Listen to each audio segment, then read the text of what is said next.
This really was a labor of love. I seriously did not expect it ever to be produced. Neither did Jerry and Sheldon. We just said, we want to write this because we truly love this story. I mean, we actually built a story from those bricks that came from Sholem Aleichem.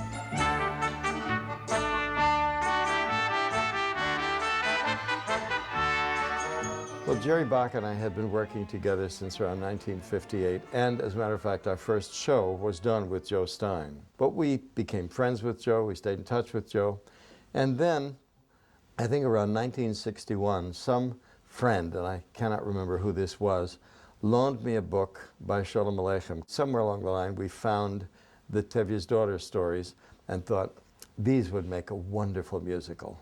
They started with the outline and eventually the script.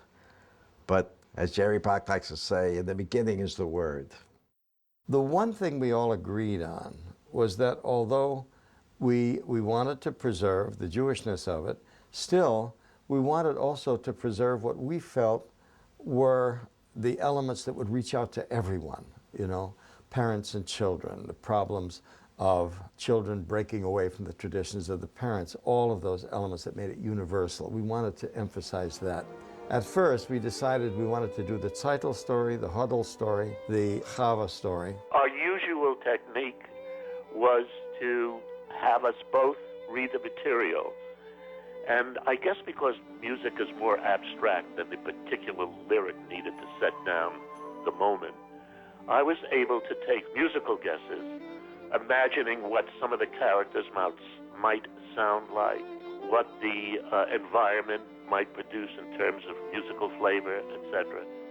For instance, Tevye's dream, we knew that would have to be there. And as a matter of fact, since the dream seemed so theatrical, we thought, let's do it. And it's for me, it was a wonderful way to work. We would each go into our individual studios and think.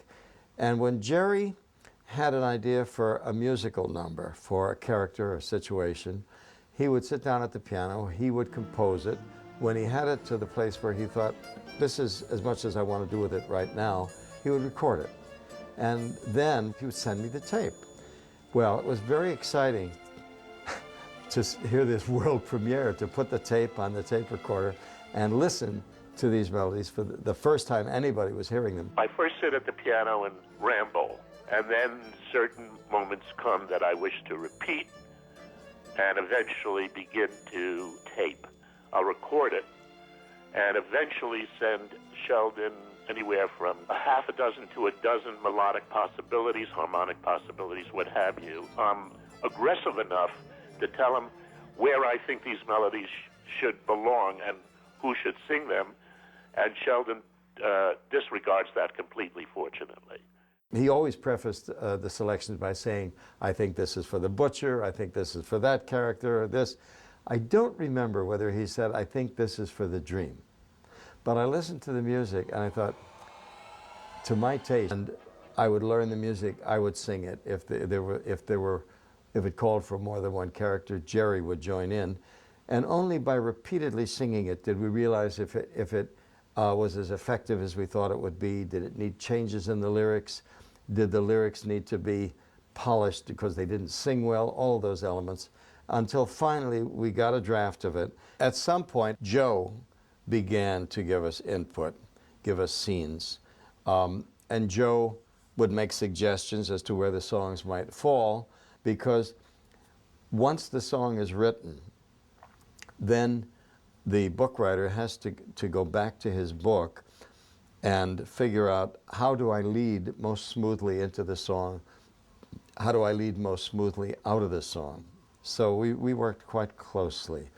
At a certain point, we had... that the Tevye, the character, would be clearer and would be saying how he feels most directly if he chatted with his best friend, who happens to be God. They gave each other a pledge. And so it was a device that I fell in love with. I thought it was exactly right for this character. It's never insulting. Sometimes he gets annoyed. In other words, it's a friendship, like I talk to my brother. Jerry and I and Joe had been invited to a Hebrew Actors Union benefit on Lower 2nd Avenue. We went to see it, hoping that there might be some types. A mother and daughter came out and sang a Hasidic song with no words, just boy, boy, boy, boy, boy, boy.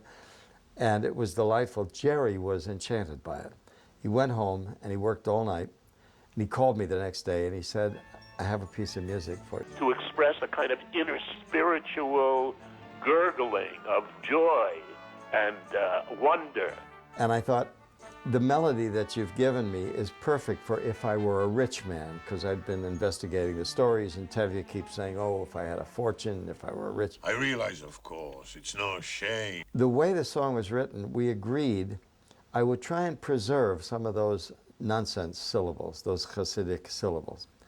So when I wrote the lyric, I thought, okay, there's a section here for those kind of syllables, but how do you get those sounds down on paper? And I don't even know how to, I can't sing in that style. So I had to invent syllables that sounded vaguely like they were Hasidic syllables. And that's where diddle, deedle, diddle, digga, digga, deedle, diddle piece of music came first for that song. And it was on a tape, and I heard it. I thought, oh, this is absolutely beautiful. Sometimes when you get a piece of music, there's something about the music itself which will elicit lyrics you hadn't thought of, or at least that's so in my case. I don't think I could have written that particular lyric. Jerry Robbins, we had months of pre-production meetings, and he always asked, what is this show about? And we would always say, well, it's about this dairyman, and he has these daughters, and he's trying to marry them off. Jerry would say, that's not what the show is about. That's part of the plot. But he said, no, there's something that gives these stories a power. And at one meeting, one of us said, you know what it's about? It's about the changing of a way of life in this community. It's a breaking away from tradition. And Jerry's eyes lit up and he said, if that's the case, then every scene, as much as we can, should be about that, about the changes in tradition or the preservation of tradition. And if that's the case, then we have to have an opening number which is going to show the audience some of these traditions and tell them that that's what the show is in New Rochelle. And he had sent me a tape with that song on it, which I loved. And I thought, I don't remember whether Jerry's preamble to it said, I think this is for the wedding. I don't remember. But I thought, that sounds like for the wedding.